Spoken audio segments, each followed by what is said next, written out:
Hi there, this is Nick Devine from The Print Coach and welcome to this coaching video. What we're going to be talking about today is how do you identify who your ideal client is for your company and how do you attract more of them into your printing business.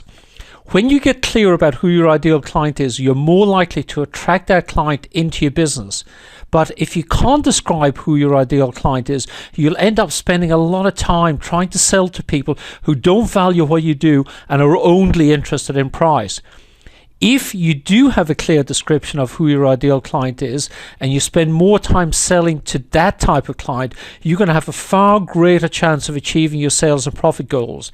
But if you don't spend more time selling to your ideal client, you're going to waste a lot of valuable time and resources talking to people and trying to sell to people who are not going to help you achieve your goals.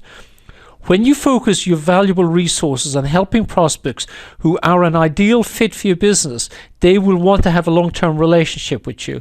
But if you sell to the wrong type of client, they're only going to be interested in transactions that are price sensitive, and it will be easy for the competition to steal them with predatory pricing, and we want to avoid that.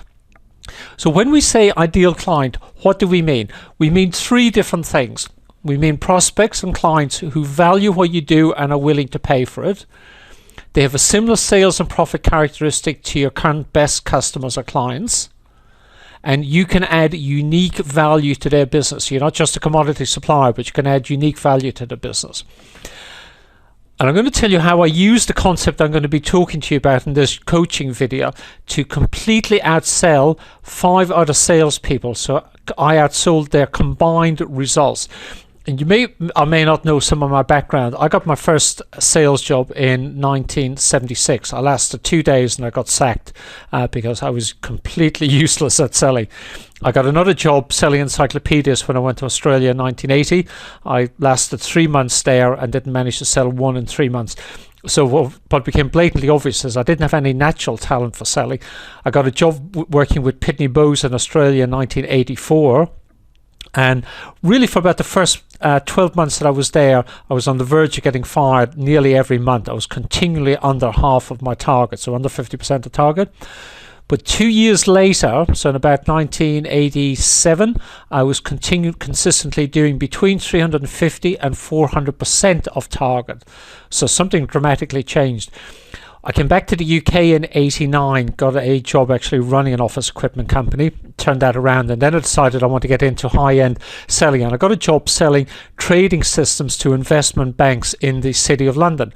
Now, what was interesting about this experience is I knew nothing about trading systems, I knew nothing about investment banks, and I knew nothing about IT systems. So you may be wondering two things: why I got hired and what on earth I was doing in that position. Here's what's interesting. At the end of 12 months, there were 6 of us in the team, 5 colleagues and I was out selling the combined results of the other 5 salespeople. So the combined results, and they'd all been in the industry for a significant period of time. I was brand new in it. And the way I did that is I used this concept of the buyer's pyramid. And now there's 2 parts to the buyer's pyramid if you think about it as a framework. And I'll explain in detail what the buyer's pyramid is in a minute.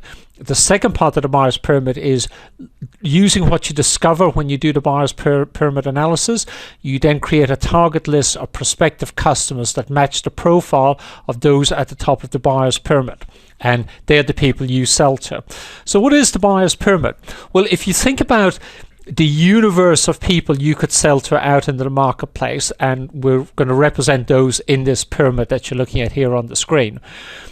The bottom 80% of those customers, we really want to minimize the amount of time that we spend on them. And here's why: because the top 20% of those customers hold the key to about 80% of the revenue or the money or the profitability that's available in your marketplace.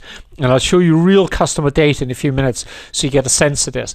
Now, the principle behind the buyer's pyramid is called the 80-20 rule, sometimes called the rule of the vital few and the trivial many, also sometimes known as the Pareto principle, after the person who developed this system or came to this realization. It was an Italian economist called Vilfredo Pareto.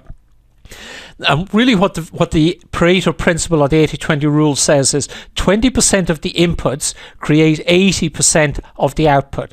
So I'll give you simple examples of this first. In your wardrobe, and if it's anything like mine and most people's, we're wearing 20% of what's in that wardrobe 80% of the time. You look at the carpet around your house, we walk on 20% of the carpet 80% of the time. If we look at our 20 closest family and friends, we probably spend 20% of our time, 80% of our time with 20% of that group of people. And the key here is the relationship between effort and results is non-linear, which means we can get a lot more output if we focus on the right inputs. And I'll give you specific examples of this as we go through. The key here is don't let the averages mislead you. If you try to lump everything together and you just look at the averages, that can be incredibly misleading as to what's actually really going on in a business, and particularly when you think about sales and prospects and customers and trying to win new business. So I'm going to show you some data from an actual customer. Obviously, it's been disguised a little bit, and obviously I've hidden the customer's name. And this is data from, I think, about 2.5 years ago. Which is part of an analysis tool that we use in our business. And what I do is when I start working with a private client is we get all of the customer data, put it into this Excel spreadsheet tool that we have, and I'll give you a simplified version of this in a minute. I'll tell you how you can get hold of it. And what we do is we look at the top 20% customers and say what's their average sales per customer, and then we look at the bottom 80% and we say what's the average sales of that bottom 80%. So in this customer situation, what we discovered is the top 20%, the average customer was spending £17,997, so just under £18,000.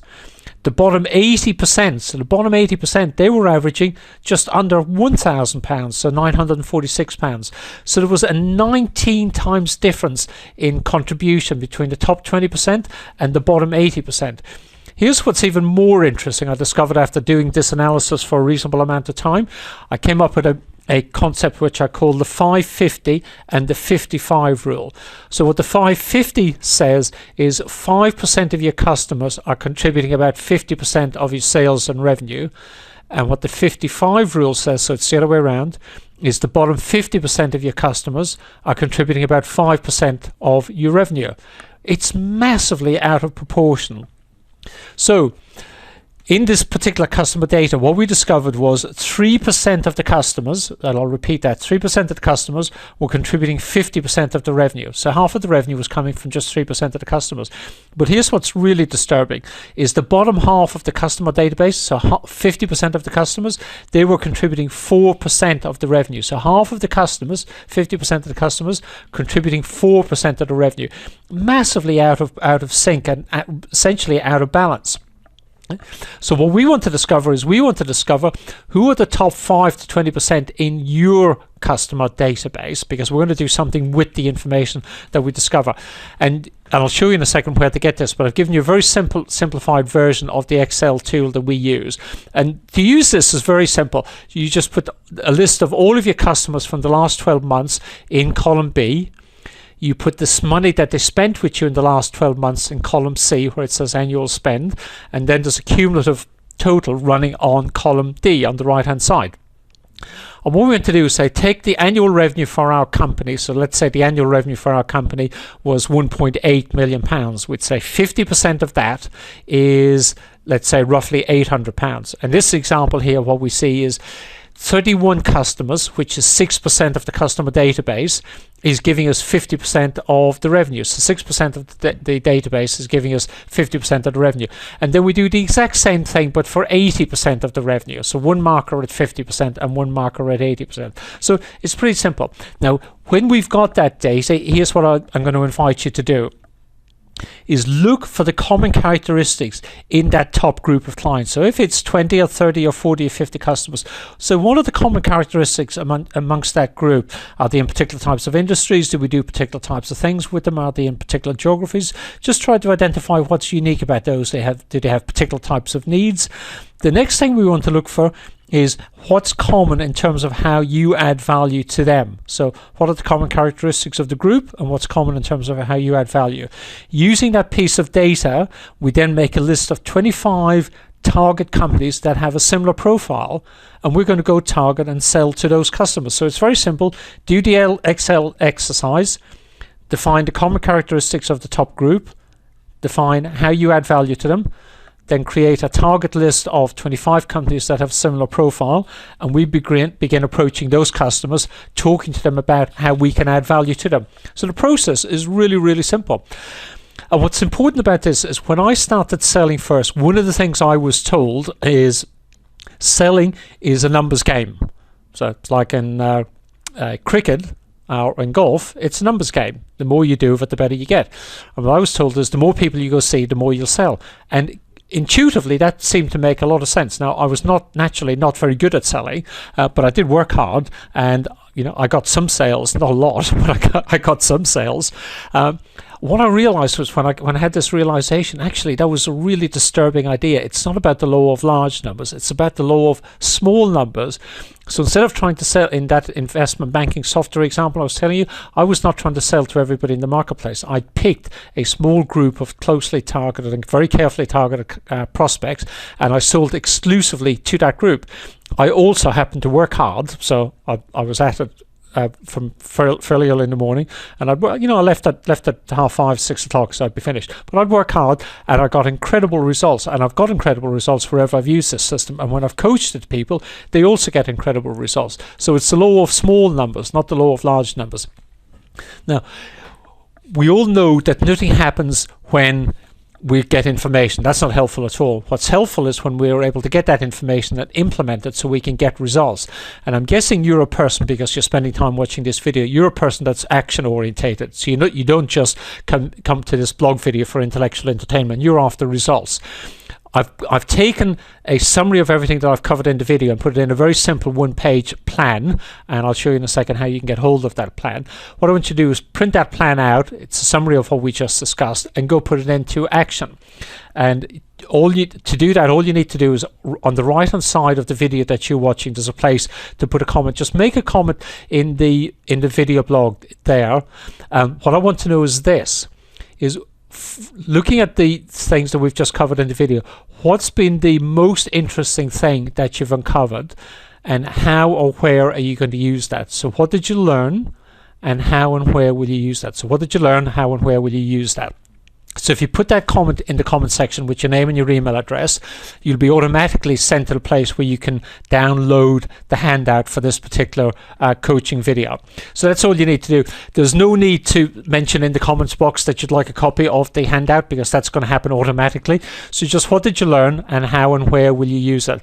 This is Nick Devine from the Print Coach. I'd love to hear results that you get, by the way. So go to our contact section on our print website and tell us the results you get. I'd love to hear that. That's all for now, and we'll see you on the next coaching video soon. Bye for now.